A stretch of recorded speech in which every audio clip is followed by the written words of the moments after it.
క్రీస్తు శ్రేష్టమైన ఉన్నతమైన నామంలో అందరికీ వందనాలండి. దేవాతి దేవుని మహాకృపను బట్టి ప్రతి ఒక్కరికి నా ప్రత్యేకమైన వందనాలు తెలియజేస్తూ ఉన్నాను.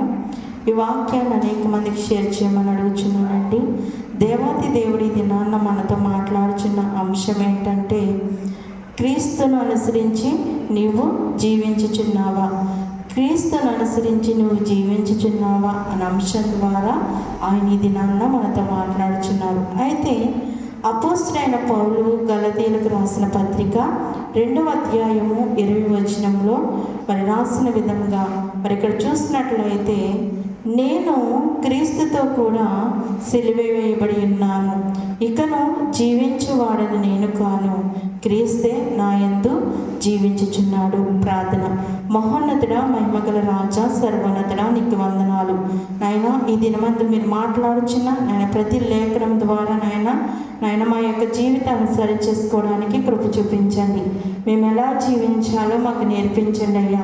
ఆయన నిన్ను అనుసరించి మేము జీవించే వారికి ఉండడానికి నీ కృప అనుగ్రహింప చేయమని ప్రభువా, ఇంకా చిన్న ప్రార్థన, దేని ప్రార్థన నీ సన్నిధానం చేర్చుకోమని నజరేయుడైన యేసు నామమున అడుగుచున్నాను తండ్రి, ఆమేన్. మరి ఇక్కడ దేవాతి దేవుడు మనతో మాట్లాడుచున్నారు.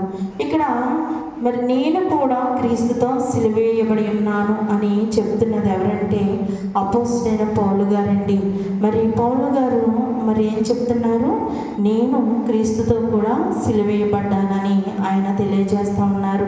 అవునండి, ఆయన్ని సిలువ వేయడం అనేది జరిగింది. ఎందుకు ఆయన సిలువ వేయబడ్డాడని చూసినట్లయితే, తన పాత జీవితాన్ని మనం చూసినట్లయితే పౌలు గారు ఇద్దరిని దూషించేవాడిగా, అవమానించేవాడిగా తన జీవితాన్ని జీవించేవాడు. క్రైస్తవులు అనేవారిని భయంకరమైన హింసకు గురి చేసేవాడు. సరసాల్లోనికి వీడ్చుకుని వెళ్ళిపోయే పరిస్థితిలో ఉన్న పౌలు గారిని దేవుడు ఎప్పుడైతే పట్టుకున్నాడో తన జీవితాన్ని మార్చేసుకున్నాడండి. పౌలుగా ఉన్న ఆయన మొదటి పేరేంటంటే సౌలుగా ఉన్న వ్యక్తిని దేవుడు పౌలుగా మార్చేశాడు. తన పాత జీవితాన్ని విడిచిపెట్టిన తర్వాత ఒక ఉన్నతమైన స్థితిలో, ఒక అధికారమైన స్థితిలో ఉన్న పౌలు గారు దేవుని కొరకు సమస్తమును విడిచిపెట్టేశాడండి. తనకున్న సమస్తమును విడిచిపెట్టాడు. భయంకరమైన పరిస్థితుల గుండా నడుస్తున్నప్పటికీ కూడా దేవుని విడిచిపెట్టకుండా దేవునికి ఇష్టమైన జీవితాన్ని పౌలు గారు జీవించినట్లుగా చూస్తూ ఉంటున్నాను. అందుకని ఆయన అంటున్నాడు, ఇకను జీవించువాడు నేను కాను, క్రీస్తుయే నా యందు జీవించుచున్నాడని. క్రీస్తు ఆయనలో జీవించుచున్నాడు కాబట్టి ఆయన చేసిన ప్రతి పాపంను విడిచిపెట్టిన తర్వాత దేవుని పరిచర్య చేయడానికి ఆయన ఎన్నో అవమానాలు పొందినట్లుగా చూస్తూ ఉంటున్నాం. సరసాల్లో వేయబడినట్లుగా చూస్తూ ఉంటాం. ఆయన సరసాల అనుభవం ఒక రోజుతో జరిగింది కాదండి. అనేక పర్యాయములు, అనేక పత్రికలు రాస్తున్నప్పుడు ఆయన సెరసాల్లో వేయడం అనేది జరిగింది. ఆయన సెరసాల్లో కూడా అనేకమైన పత్రికలు రాసినట్లుగా జీవ గ్రంథంలో రాయబడి ఉంది. దేవుని కొరకు తన జీవితాన్ని ఇచ్చినట్లుగా చూస్తూ ఉంటాం. ఆ యొక్క సెరసాల అనుభవంలో కూడా దేవుని స్తుతించేవారుగా ఉన్నారంటే అది ఎవరంటే పౌలు, శీలలే. అలాంటి జీవితాన్ని పౌలు గారు జీవించారండి. ఒకప్పుడు అనేక మందిని అవమానపరిచి, హింసించి, సరసాల్లో వేయించి వారిని అనేక విధాలుగా చంపే వ్యక్తిగా ఉన్న తన జీవితము ఎప్పుడైతే దేవుడు పిలుచుకున్నాడో తన పాత జీవితాన్ని విడిచిపెట్టి క్రీస్తు కొరకు తన దగ్గరున్నది సమస్తమును కూడా ఆయన పెంటగా ఎంచుకున్నాడండి. అలాంటి మంచి వ్యక్తిగా మనం పౌలు గారిని చూస్తూ ఉంటున్నాం. ఈ దినాల్లో మనము ఎలాగ జీవిస్తున్నాం, ఎలాంటి జీవితాన్ని జీవిస్తున్నాం? క్రీస్తు కొరకు మనం జీవించేవారిగా ఉన్నామా? ఏదో అలవాటుగా దేవుని సన్నిధానానికి రావాలి, వస్తున్నాను వెళ్తున్నాను అన్నట్టు వారిగా ఉన్నామా? ఒకసారి మనం పరిశీలన చేసుకోవాలి. మనం దేవుని కొరకు మన జీవితాన్ని ఇవ్వాలండి. దేవుడు మన దగ్గరున్న వెండి బంగారములు ఆస్తి అంతస్తులు దేనిని ఆశించడు. ఆయన ఏదన్నా ఆశిస్తాడంటే అది మన మనస్సును, మన హృదయాన్ని మాత్రమే. మన హృదయము పవిత్రంగా ఉండాలి, మరి మనం మాట్లాడే మాట పవిత్రంగా ఉండాలి, మన ప్రవర్తన సరిగ్గా ఉండాలి. ఎప్పుడైతే ఇలాంటి రీతిగా మనం జీవిస్తామో మరి క్రీస్తులో మనం జీవించేవారిగా ఉంటాము. మరి క్రీస్తు కొరకు మనం సమస్తమును అనుగ్రహించేవారిగా ఉంటామండి. మరి పౌలు గారు మరి తన జీవితంలో క్రీస్తు కొరకు మరి సిలువేయబడ్డారు. అంత మాత్రమే కాకుండా మరి ఆయన 2 పర్యాయములు మరి కొరడా దెబ్బలతో మరి ఆయన వీపంతా మరి కొట్టినట్లుగా చూస్తూ ఉంటాం, రాళ్ళతో కొట్టినట్లుగా చూస్తూ ఉంటాం. కొన్ని సందర్భంలో ఆహారం లేకుండా ఆయన జీవించినట్లుగా చూస్తూ ఉంటాం, మరి వస్త్రహీనుడుగా ఉండటం చూస్తూ ఉంటాం. ఇలాంటి జీవితాన్ని మరి ఆయన జీవించాడు.